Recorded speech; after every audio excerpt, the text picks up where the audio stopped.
আরে আরে, কে আপনি? আর কে আমি মানে?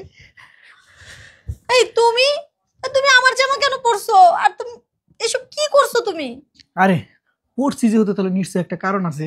তোমাকে একটু বুঝাতে চাই, সহজভাবে একটু নিও, তাহলে ভালো হবে। তুমি যখন বাসায় থাকো, কোনো মেহমান আসলে কি করো? এমন করো,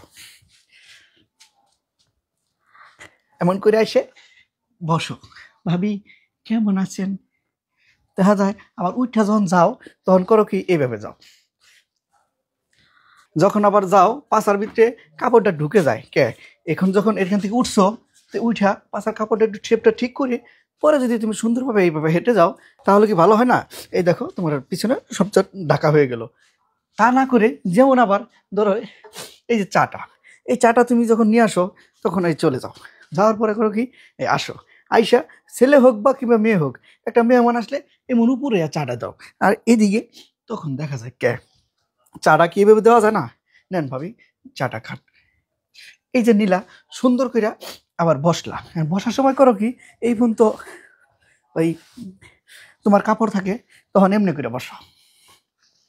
তো তাহলে কি হলো, এই হাঁটুর যে কাপড়টা, এটা তোমার উপরে উঠে গেল। এইভাবে তোমার এগুলো মানুষের দেখলো। আর যদি এটা না করে সুন্দর, এটা ঢাকা আছে, এই ঢাকা সুন্দর এই আসলাম, এই চাটা দিলাম, নেন ভাবি চাটা খান। সুন্দর করে কাপড়টা সিমসম করে বসে গল্প করলাম। এই, তুমি এগুলো কি শুরু করছো? আজব আজব সব কাহিনী করতেছো। কি ঢং শুরু করছো? তোমার ঢং কিন্তু আমার আর ভালো লাগতেছে না, থামবা।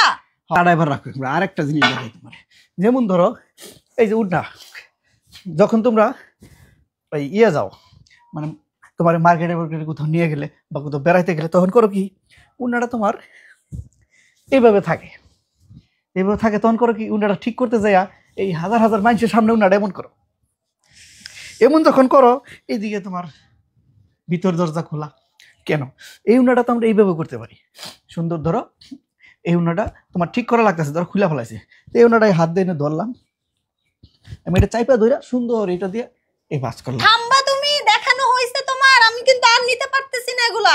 থামতেছি, আমি যেটা বলি এটা শোনো, তো নিতে পারো। অথবা তোমার যদি বেশি সমস্যা হয়, মাথায় না রাখছো, তখন কি করতে পারো, এটা এই পাশে যদি থাকে, সেটাও কিন্তু তুমি আবার এই পাশে হাত রাইখা সুন্দর এইভাবে দিয়া এই মুখটা দিলা, সুন্দর দেখা গেল, হলো। ও, তার মানে বলতে চাচ্ছ আমি খারাপ ভাবে চলি? না না না না, তুমি খারাপ মাইন্ডে নিও না, বাট এটা তোমাকে আমি ভালোর জন্য বললাম। তো সহজ জিনিসগুলা আমরা কিন্তু সহজভাবে নেই না।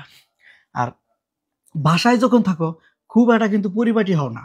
যখন কোথাও পার্কে বেড়াইতে যাও, কোথাও তোমাকে শপে নিয়ে যেতে চাই, তখন তোমার গালে মনে করো 1 বস্তা মেকআপ থাকে, যেটা বাসায় উঠাইতে গেলেও তোমার 1 ঘন্টা টাইম লাগে। আমার মনে করো প্যারাশুট 1 বোতল তেল উড়ায় তোমার মেকআপ উড়াইতে কেন? বাসায় যখন থাকো, তখন আমার জন্য কি একটু রোমান্টিক হয়ে ঠোঁটে একটা লিপস্টিক দিয়ে, কপালে একটা টিপ দিয়ে, চুলে একটা শ্যাম্পু করে বসে থাকা যায় না? তুমি কি বলতে চাও বাইরে গেলে আমি এরকম নরমালি যাও? বাইরে গেলে অবশ্যই স্বাস্থ্য হবে আমার, নইলে আমার স্কিন নষ্ট হয়ে যাবে না রোদে? ওইটাই তো, বাহিরে গেলেই সাজুগুজু করবে, ব্যানালা রিক্সাওয়ালা সব তোমার দিকে এমন এমন করে করে তাকাবে আর দেখবে। আর আমি যে বাসায় ক্লান্ত হয়ে অফিস থেকে যখন বাসায় আসি, আমার দিকে যে একটু রোমান্টিক মুড নিয়ে দরজাটা খুলে দিবে, মিষ্টি একটা হাসি দিলে, আমি তোমাকে দেখলাম, সারাদিনের পরিশ্রমটা যে আমার, ক্লান্তিটা যে আমার দূর হয়ে তোমার প্রতি একটা ভালোবাসা কাজ করবে, এই জিনিসটা তো তুমি চাও না। ঠিক আছে, এখন থেকে আমি বাসায় সেজে গুজে থাকবো, বাইরে গেলে আর কখনো চুলও আঁচড়াবো না। খুশি তো? এইটাই মাইয়া মানুষের এইটাই আরেকটা প্রবলেম, কিছু বললেও নাকে কান্দে, মারলেও নাকে কান্দে, আবার না বললেও নাকে কান্দে। অতএব বললেও জ্বালা, না বললেও জ্বালা। তবে আমি তোমাকে বোঝানোর জন্য বলছি, যেটা করলে তোমার নিজে সেফ থাকবে, প্লাস আমি হ্যাপি থাকবো, আমরা সংসার হ্যাপি থাকবে, সেটাই করবো। ওকে? ঠিক আছে ঠিক আছে। ঠিক আছে, তাহলে আমি এটা খুলে আসতেছি। না না, এটা খুলতে হবে না, এটা পরেই থাকো, সুন্দরই লাগতেছে।